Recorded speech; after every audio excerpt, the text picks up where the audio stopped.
15 income ಸೋರ್ಸ್ನ ನೀವು 20 years ಓಲ್ಡಲ್ಲಿ achieve ಮಾಡಬೇಕಂತ ಮುಂಚೆ 18 ವರ್ಷ ಕಪ್ ಗೆದ್ದಿಲ್ಲ. ಬಟ್ ಇವಾಗ ಪ್ರತಿಯೊಂದು ಮ್ಯಾಚ್ ಡಾಮಿನೇಟ್ ಮಾಡ್ತಿದ್ದಾರೆ. ಯಾಕಂದರೆ ಮುಂದೆ ಫಾದರ್ಸ್ಗಿನ್ನು ನಮಗೆ ಆಪರ್ಚುನಿಟಿ ಜಾಸ್ತಿ ಇದ್ದಾವೆ, ನಾವು ಅದನ್ನ ಯೂಸ್ ಮಾಡ್ಕೊಬೇಕು. ಹಿಯರ್ ವಿ ಗೋ.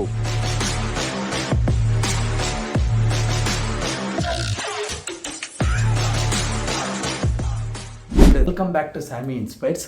ಈ ಒಂದು ವಿಡಿಯೋದಲ್ಲಿ ಲಾಸ್ಟ್ ಟೈಮ್ ನಾನು ನಿಮ್ಗೆ ಹೇಳಿದ್ದೆ 15 ಇನ್ಕಮ್ ಸೋರ್ಸ್ನ ನೀವು 20 ಇಯರ್ಸ್ ಓಲ್ಡಲ್ಲಿ ಅಚೀವ್ ಮಾಡಬೇಕಂತ. ಸೊ ಹೆಂಗೆ ಬ್ರೋ 15 ಸೋರ್ಸ್ ಆಫ್ ಇನ್ಕಮ್ಮು? ಎಷ್ಟೋ ಜನ 50 ವರ್ಷ ಇರ್ತಾರೆ, ಅವ್ರ ಹತ್ರ 3 ಇನ್ಕಮ್ ಸೋರ್ಸೇ ಇರಲ್ಲ. ಬಟ್ ಈಗ ಟೆಕ್ನಾಲಜಿ ಜಾಸ್ತಿ ಮುಂದುವರೆದೈತೆ, ನಮಗೆ ತುಂಬಾ ಆಪರ್ಚುನಿಟಿ ಇದ್ದಾವೆ. ನಮ್ಮ ಫಾದರ್ಸ್ಗಿನ್ನು ಗ್ರ್ಯಾಂಡ್ ಫಾದರ್ಸ್ಗಿನ್ನು ನಮಗೆ ಆಪರ್ಚುನಿಟಿ ಜಾಸ್ತಿ ಇದ್ದಾವೆ, ನಾವು ಅದನ್ನ ಯೂಸ್ ಮಾಡ್ಕೊಬೇಕು. ಫಾರ್ ಎಕ್ಸಾಂಪಲ್, ನೀವು ಯಾವ ಥರ ಬಿಲ್ಡ್ ಮಾಡ್ಕೊಬೇಕು ಇನ್ಕಮ್ ಸೋರ್ಸ್ ಅಂದರೆ, ಫಾರ್ ಎಕ್ಸಾಂಪಲ್ ನೀವು ಒಬ್ಬ ಕ್ರಿಯೇಟರ್ ಅಂದ್ಕೊಳ್ಳಿ, ಒಬ್ಬ ಕಂಟೆಂಟ್ ಕ್ರಿಯೇಟರ್. ನೀವು ಒಬ್ಬ ಕಂಟೆಂಟ್ ಕ್ರಿಯೇಟರ್ ಅದೇ ನಿಮ್ಗೆ ಎಷ್ಟು ಪ್ಲ್ಯಾಟ್ಫಾರ್ಮ್ ಇದ್ದಾವೆ?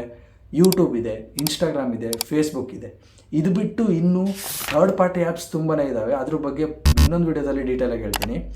ಸೊ ನೀವೇನಾದ್ರು ಇನ್ಸ್ಟಾಗ್ರಾಮಲ್ಲಿ ಒಳ್ಳೆ ಕ್ರಿಯೇಟರ್ಸ್ ಆಗಿ ಫಾಲೋವರ್ಸ್ ಬಂದರೆ ಅಲ್ಲಿ ಮಾನಿಟೈಸ್ ಆಗುತ್ತೆ, 1 ಇನ್ಕಮ್ ಸೋರ್ಸು. ಬ್ರ್ಯಾಂಡ್ ಕೊಲಾಬ್ರೇಷನ್ ಬರುತ್ತೆ, 2 ಇನ್ಕಮ್ ಸೋರ್ಸು. ಅಫಿಲಿಯೇಟ್ ಮಾರ್ಕೆಟಿಂಗ್ ಮಾಡ್ಬೋದು, 3rd ಇನ್ಕಮ್ ಸೋರ್ಸು. ನೆಕ್ಸ್ಟ್ ಯೂಟ್ಯೂಬಲ್ಲಿ ಆ್ಯಡ್ಸಿಂದ ಬರುತ್ತೆ, ನೀವು ಏನಾದ್ರು ಡಿಜಿಟಲ್ ಪ್ರಾಡಕ್ಟ್ ಸೆಲ್ ಮಾಡ್ಬೋದು. ಆಮೇಲೆ ನೀವೇನಾದ್ರು ಗಿಫ್ಟ್ಸ್ನ ಇಸ್ಕೊಬೋದು ನಿಮ್ಮ ಒಂದು ಫಾಲೋವರ್ಸ್ ಅಥವಾ ಸಬ್ಸ್ಕ್ರೈಬರ್ಸಿಂದ. ಇದು 6 ಇನ್ಕಮ್ ಸೋರ್ಸು.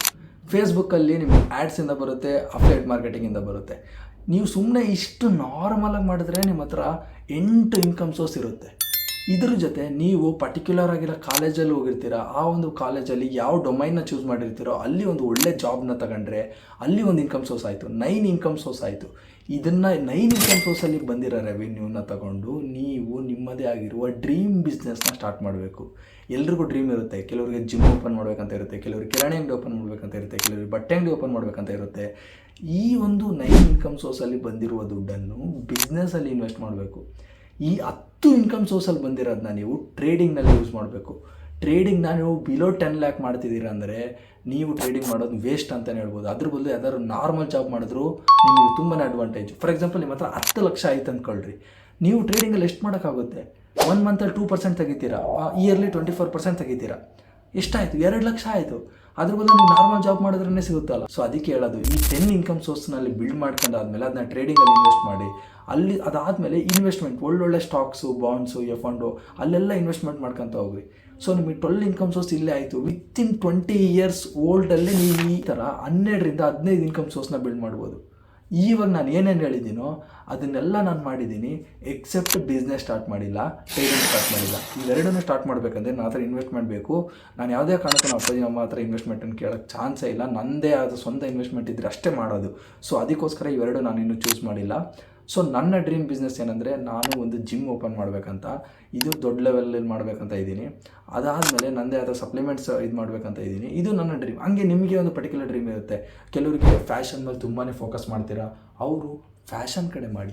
ಸೊ ಆ ಥರ ಮಾಡೋದ್ರಿಂದ ನಿಮ್ಮ ಲೈಫಲ್ಲಿ ಈಸಿ ಆಗುತ್ತೆ. Income source, multiple income source ಇರಬೇಕು.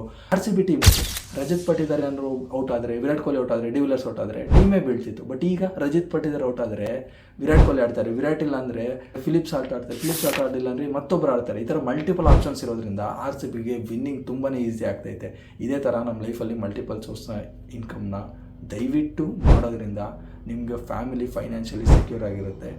ಸೊ ಇದೇ ಥರ ಫೈನಾನ್ಷಿಯಲ್ ನಾಲೆಜ್ಗೆ ಯೂಟ್ಯೂಬ್ ಚಾನಲ್ಗೆ ಸಬ್ಸ್ಕ್ರೈಬ್ ಮಾಡಿ, ಪೇಜನ್ನು ಫಾಲೋ ಮಾಡಿ. Thank you so much.